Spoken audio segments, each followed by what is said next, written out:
What's up, YouTube? Just gonna show you my fish tank here. Yeah, there's some temporary guests in this tank, a couple of Oscars, but I wanted to show you my Featherfin Catfish back there in the background. If these guys will move, they think I'm about to feed them. And that Featherfin is pretty big. He's all the way in the back. Compared to these other fish, you can kind of see how big he is. I had a Plecostomus roughly almost a foot long, twice that guy's size, and he killed him.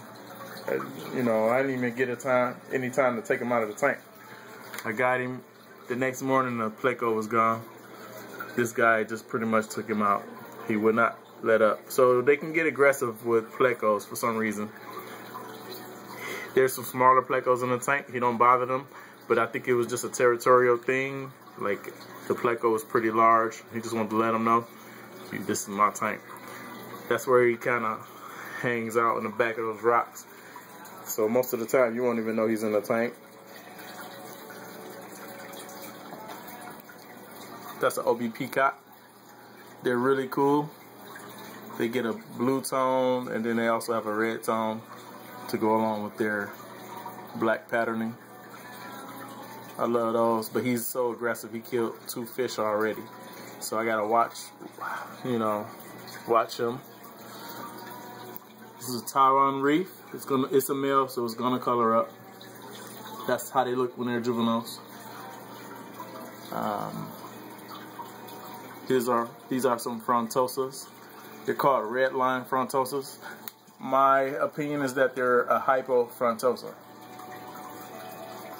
So you can see they have that brownish red tone. The camera's getting dark, so you're not really getting a clear look at that.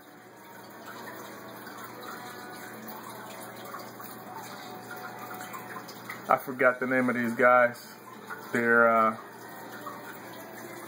original name is pretty complicated. I can't remember it. But yeah, that's the tank right now. Those are live plants. I love my little bush right there, but it used to go all the way out to the front of the tank. It's just been getting picked on. They graze in it, so they ate it back to that far, or ripped it out to that far. That's the tank. The Oscars are guests. I want to grow them up a little bit and train them in as credit for whatever else I might want to put in the tank. And that's what their purpose is for.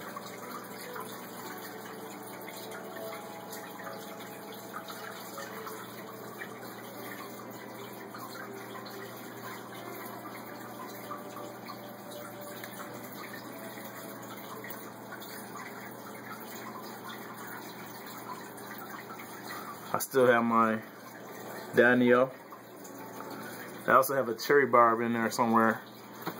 They're well established, so no one bothers them. They leave them alone.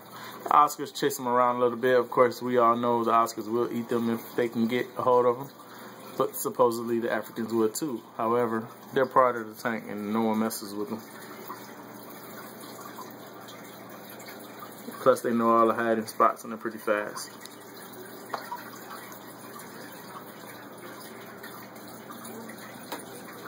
The only reason why he's still alive is that he's by himself. If there was a school of them, there'd be more of a target. So I decided not to put more in there with him. Just let him be there by himself.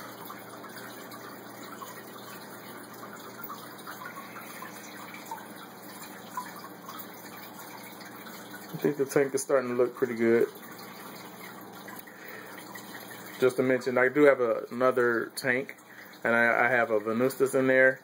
I have another red line frontosa, growing it up a little bit to get some size. I have some other guys who they were in an assorted cichlid tank, and I think that they are sulfur heads, but I got to grow them up to see what they are.